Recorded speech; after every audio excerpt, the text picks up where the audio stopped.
Today, I'm in conversation with Steve Wilkinson, CTO of Rebasoft, to discuss the upcoming NIS2 directive and how it may impact your organization. Welcome, Steve, and thanks for joining me today. Before we start, do you want to tell us a little bit about Rebasoft and yourself? Hello, Ian. Thanks for inviting me on. Absolutely. I've been involved in Rebasoft since the inception of the concept and the company. We've been around since 2009.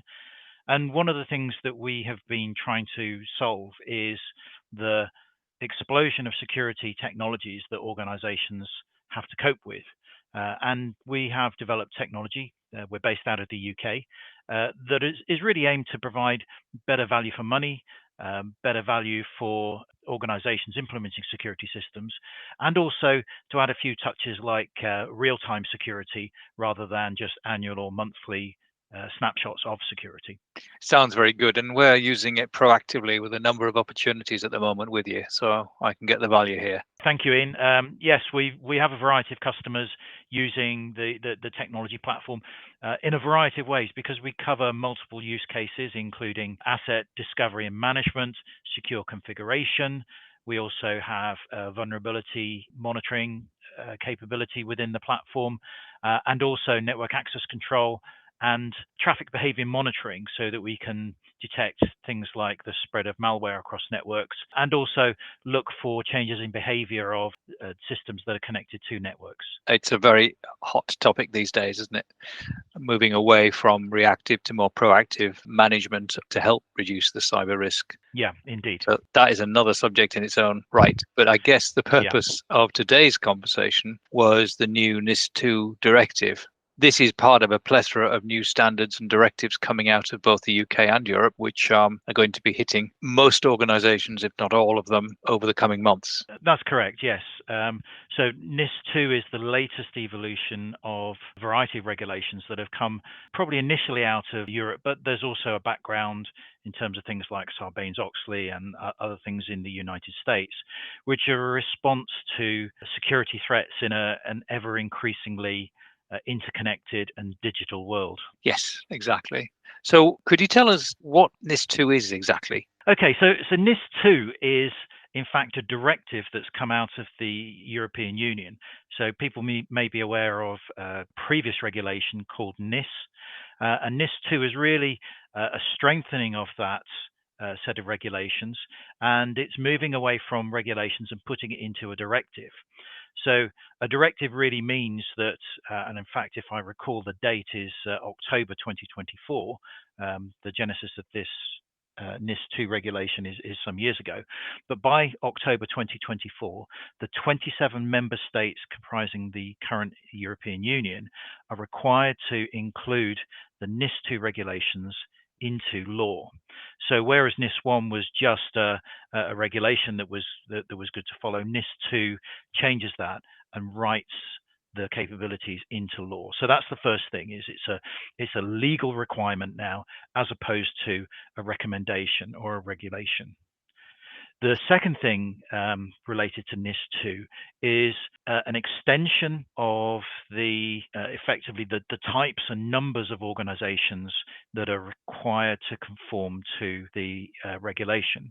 So typically speaking, it was really aimed at critical infrastructure organizations and cybersecurity of those. So it's not just, as some people think, sort of service providers, MSSPs and things like that. It can include things like electricity companies and health services and things like that. And it's really designed to make sure those organizations not only pay attention to cyber security and risk and threats detection and notification, but also to provide the ability for external organizations, so governments and maybe nominated organizations that we might see springing up in the future, to be able to go and make sure those organizations compliant and they are doing their very best to mitigate and to reduce the risk of any cybersecurity incidents in the organization. And essentially that's because if you recall back in the UK a few years ago, we had the incident that there was a ransomware attack, if I remember rightly, on the NHS, which basically meant that the general public was impacted in that they couldn't book appointments, operations couldn't take place, and there was a massive impact on that. And so NIS2 is really designed to get organizations to really take seriously this cybersecurity threat. I remember that incident. That was a few years ago now, wasn't it? But yes, it's very, very significant, I think, and it reminds me of the Sarbanes-Oxley Act years and years ago, for those who are old enough to remember, and the impact that had on directorships of companies. Yes. So you're absolutely right. So whereas NIS1 was a regulation, NIS2 has now got sanctions behind it, probably similar to things like GDPR, where not only do you have to meet the requirements and the reporting requirements and the disclosure, but failure to do that could result in fines to companies. So if you're a finance director, it's maybe something to take notice of. But also the sanctions can include the disbarring of people from holding management positions. So you could be banned from being a director or a senior management in an organization for a period of time for particularly egregious sort of incidents related to this. Yeah. Wow, that's quite significant. I guess that follows to the next question, because people will be thinking, well, this is European. So at the moment, we're outside of the European Union. At the moment, well, we are outside of the European Union since Brexit. And how do you see the NIS2 affecting UK companies? Well, I think it's not just UK companies. I think it's all kinds of organisations in the UK. So I really see NIS2 having an impact from a legislation perspective on two kinds of organizations. So the first kind of organization is an organization that has trading operations inside the European Union, and so they will come under the dragnet of the NIS2 regulations if they're a qualifying organization. And there is somewhat of a debate about which kind of organizations are going to be included within the NIS2 regulation. So small to medium businesses and micro enterprises were initially excluded from this, but may not necessarily be excluded if they could be seen to have a material impact on a larger organization. So if you're an organization that is trading in Europe, then NIS2 is something that perhaps you need to pay attention to. The second type of organization that could be impacted is a UK organization that is doing business with or providing services to an organization that is trading in Europe. And this is by virtue of the supply chain aspects of NIS2. So if I'm a little organization, I'm providing services to what is a critical organization, maybe headquartered in the UK, but trading in Europe, I could be part of the NIS2 dragnet. It sounds like quite a draconian set of standards, this, doesn't it, coming through? Some people could say it is draconian. I suspect in some way it is perhaps a nudge for organizations who have maybe taken cybersecurity maybe a little bit for granted. You know, we've talked about in the past organizations that maybe have got Cyber Essentials and Cyber Essentials Plus, and thinking that maybe just by having these standards in place, they're secure. But the increasing number of breaches and ransomware attacks or successful ransomware attacks is an indication that perhaps having a standard certification, which I've achieved maybe on one day a year, is sufficient for me to be cybersecurity compliant and resilient for the rest of the year. And I think that's what NIS2 is about, is saying, okay, you've got the standard, and actually in NIS2 there are powers for external audits to check organizations are compliant. So I think it really is it's a wake-up call for all kinds of organizations that are reliant on IT, that perhaps a little bit like Christmas, you know, cybersecurity is for more than just that one day a year. Yes. It's probably a good thing overall, in that ultimately, while it may be a pain for organizations, if it stops them being successfully attacked, it can be seen as money and time well spent, perhaps. Yes, and I've seen that with EnterpriseRed when we've been doing pen tests, and even Cyber Essentials Plus. It tends to be almost a tick box mentality to be compliant with your pen test. So here's your external pen test. Here you go. There it is. It's a PDF. Put it on the file, and there you go. You're fine until next year. That's not the way. Absolutely, yeah. That's not the way the market is, and the network changes every 5 milliseconds when you put more stuff on it or take stuff off. The IoT variations of the net with printers being added and all sorts of other devices. These cyber criminals using AI are very sophisticated, and you've got to almost have real-time management and protection, not just batch every year. I agree, and to be brutally honest, much of the cyber incidents and the successful breaching of organizations is very rarely due to some sort of AI capability. It'll be a fundamental failing or an insecure system or an unpatched system that tends to be the way that people get in. Everybody kind of gets, sort of het up about 0-day threats and AI, but most organizations are got by something that was missed. Yes.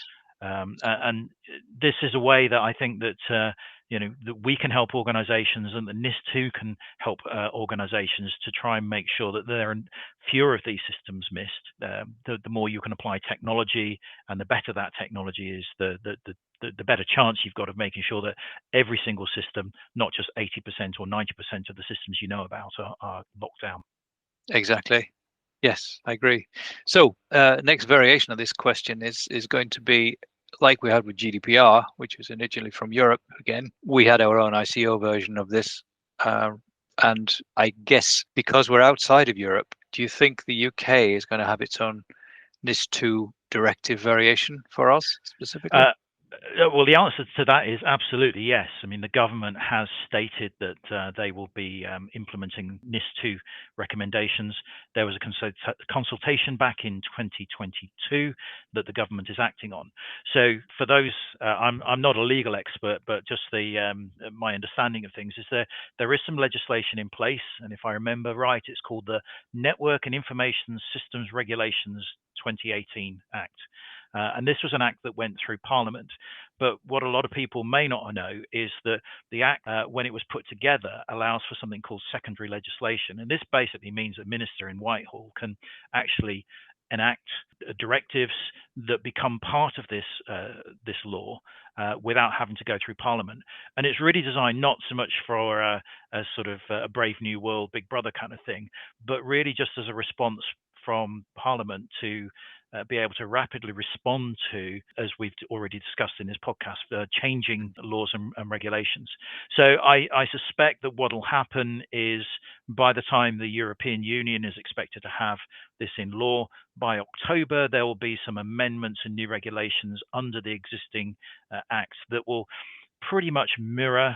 I mean, the UK government, particularly the current Conservative government as we speak, likes to go on about divergence from the legislation. But I think there's quite a good few things in the NIS 2 Act that I think would be probably sorely lost if we didn't in the UK look at that. So I suspect that there will be a significant portion of the tenets of the NIS 2 Act becoming part of UK law, and it's because it's secondary legislation. It'll come out as a legislation, and as we know, ignorance of the law is no defense. So it's going to be pretty difficult to keep up with what's going on, I suspect. Yes, exactly. It's a moving feast right now. Yeah. So I guess another question I've got for you, since the NIS UK and NIS 2 directives have focused on critical organizations, how could this impact my organization? Well, particularly in the UK, I don't think it's set in stone. And under the legislation of NIS 2, there's a fair degree of wiggle room as to what is regarded as a critical organization. And a critical organization is one providing public services, or an organization that, if it got damaged cybersecurity wise, could impact on the social fabric of society. So it's a really difficult one to answer. But if you've got a large user base, or you're providing services into an organization that has a large social user base, then perhaps you might be covered by this. But I'm sure there'll be guidance published in this. So that's a kind of political answer. Is I don't really know if there is a definitive list of organizations. There is a kind of list of types of organizations, and those will even include small and micro businesses. Right. Where the powers that be decide to have that. So you could be there, you could be covered, you might not be covered. And so really my take on this is, whether you think you're going to be covered or not, it's probably a good opportunity to evaluate what your current cybersecurity defense stance is. Maybe look for ways in which you can improve your cybersecurity resilience. Yes. Yes, exactly. That's good practice anyway, isn't it? It is, absolutely, yes. Yeah. Yeah. So if I was a typical organization, so I'm following security standards, for example, Cyber Essentials Plus, what changes should I make in the precursor to NIS2 hitting our shore, shall we say, in October? Well, I think it's more than just NIS2. I think the security standards and the certifications set out in the security standards are a fantastic start for many organizations, and it's something around which the organization can coalesce and that senior management can get behind and specify a particular outcome for an organization. So if you're dealing in public sector, you might be Cyber Essentials or Cyber Essentials Plus. You might be NIST, you might be ISO. If you are taking credit cards and things like that, you might be PCI DSS. And so all of these standards contain elements of security that are really, really good for organizations to follow. But as we know, doing something once a year can take quite a significant effort and quite a significant financial investment that's really difficult to sustain for the rest of the year. So many organizations don't have access to the skills, so they tend to go out to an organization that would effectively help them through the certification process. And then that organization, they get paid, you've got your tick in the box, and they disappear off for the next 364 days. And then that gap between the security certification and the day-to-day operations is something that this NIS2 is really focused on, which is how can you maintain that level of vigilance? How can you maintain that level of security control? And this is where sort of new technologies, and I'll cite our own technology platform, but there are others out there that can help with managing security risk. And for me, it really boils down into 3 or 4 main areas. And the fundamental one, and pretty much every organization that we know suffers from this, is really keeping good control and a good understanding of what you have in the way of IT digital infrastructure. So that's PCs, servers, cloud servers, the applications. There are all kinds of other systems that are now on business networks. They might include building management systems, card control systems, CCTV cameras. And all of these kind of devices can represent a threat to your organization, particularly if they're compromised. So finding and tracking these assets is the critical first step. And during the security accreditation process, someone might come in and scan your network and give you a snapshot. But we know that if that scan is done out of hours, or if it is done when people are on holiday, or it's done 2 or 3 weeks before a big IT change project's coming in, that information is going to be out to date. So up to date and accurate asset understanding is a critical part of that. And then once you have that, then the management of risk is fairly straightforward. It's ensuring that they are locked down, securely configured. It is making sure that there are no critical or high severity vulnerabilities that might affect those, and getting them patched in a timely basis. And it is about all of those aspects, about understanding what the most critical of those assets are, so you can prioritize a response to them, and keeping that information up to date. And once you've implemented a technology that is capable of that, actually, after that initial setup, the system will pretty much look after this whole process on its own. It will continue doing the discovery, and it will continue keeping the information up to date. So literally, if you were ever audited, you could metaphorically press a button and you could show compliance all along there, and you could get the system to notify you if it sees any incidents, so that you can meet the reporting requirements, which I kind of guess brings us on to the next question, really. So what's within this too? What incidents do I need to report? Well, so the law is not very precise in terms of an incident. An incident is really something that has an impact on the security of either the network or some of the security, so the information systems running on that network that are part of the provisioning of an essential service, whatever that essential service may be. And under NIS2, the incident doesn't even necessarily need to involve an outage. It could just be something associated with it, but doesn't cause an outage. And those incidents need to be reported within 72 hours of you becoming aware of them.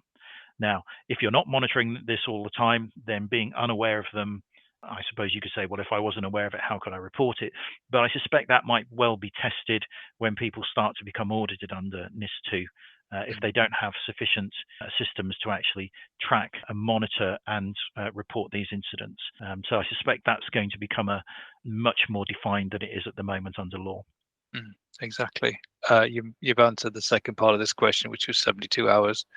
So, and I guess the biggest issue is you need to understand what you have before you can report it. If you don't know what you don't know, at the moment, ignorance is bliss. But if you're getting externally audited, that's not going to wash. Absolutely. And we know that old adage that prevention is better than the cure. And so, if you have an incident that affects your system from an asset that you didn't know existed, then someone's going to ask the question, well, why didn't you know?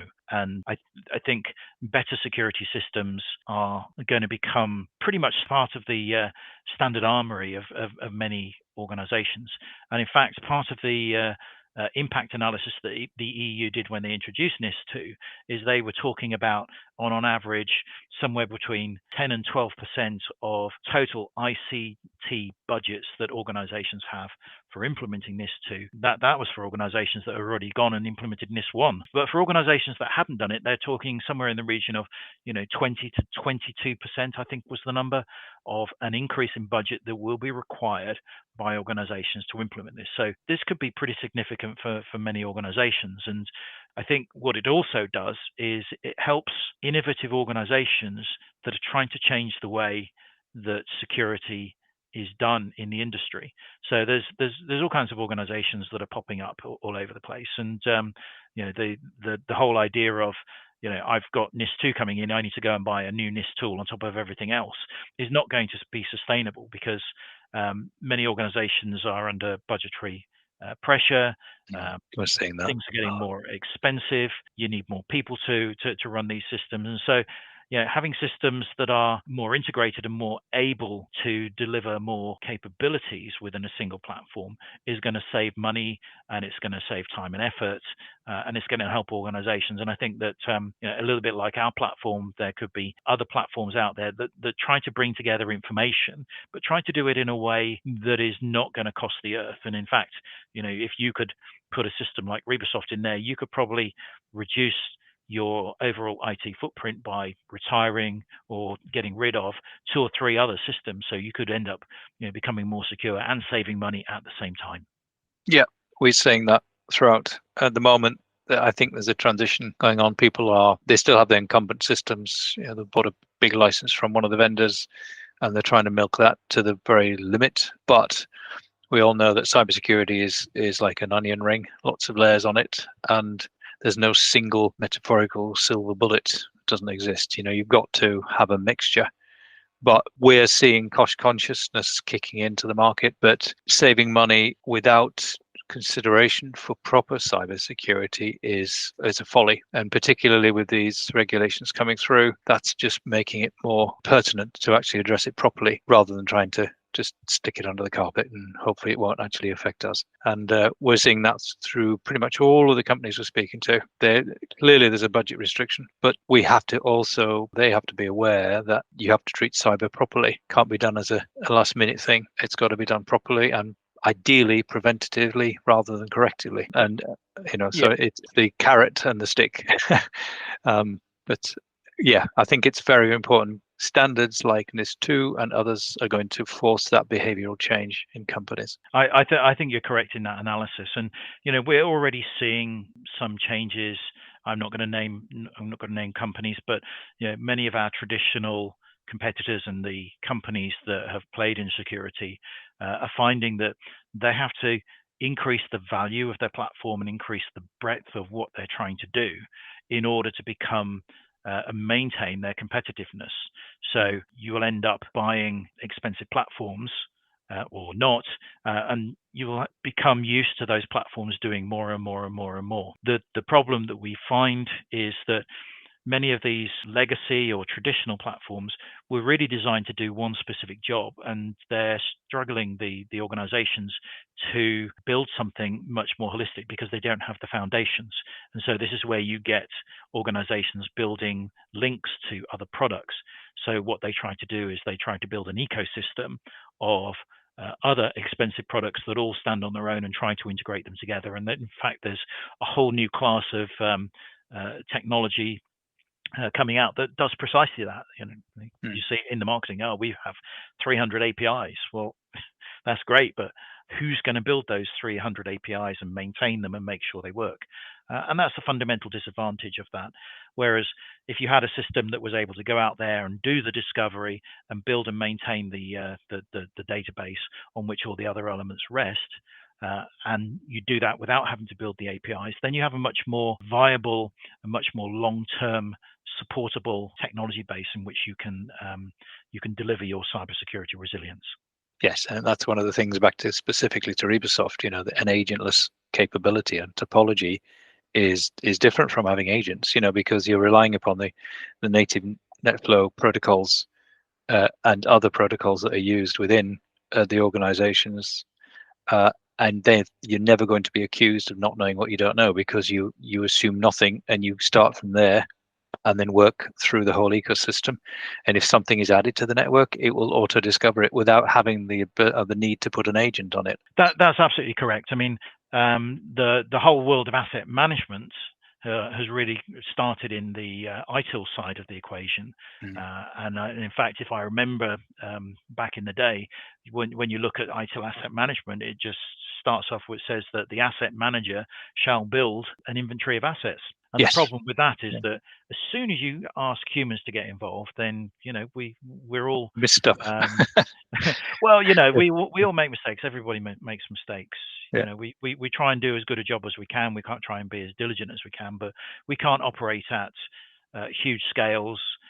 We have 10 fingers, 10 toes, if you forgive the definition. As human beings, we can operate on those sort of scales, but when you get to thousands or millions of items that we need to control, and if you think about, the average PC has probably got somewhere in the order of 500 to 700 distinct applications installed.